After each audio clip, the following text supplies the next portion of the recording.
The overall goal of this procedure is to produce mechanically alloyed nanocrystalline powders that can be processed into bulk stabilized nanocrystalline metals and alloys.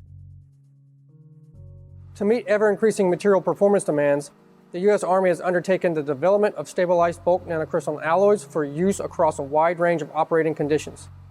Ball milling is one of the few synthesis techniques conducive to producing large volumes of nanocrystalline powders, thereby facilitating industrial scale production of these unique powders for structural applications.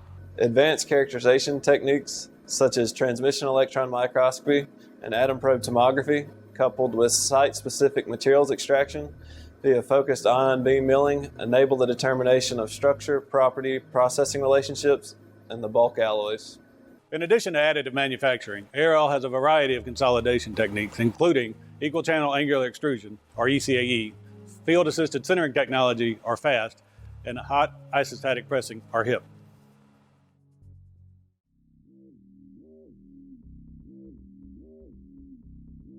To begin the small-scale synthesis, in an argon-filled glove box, place 10 grams of the primary element for the alloy and 100 grams of stainless steel or tool steel milling balls in a stainless steel milling jar. Close the milling jar and remove it from the glove box. Clamp the jar in a vise and tighten the lid with a wrench. Then, secure the fully sealed jar in the clamp of a high-energy shaker mill.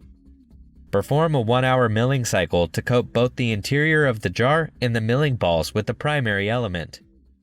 Then,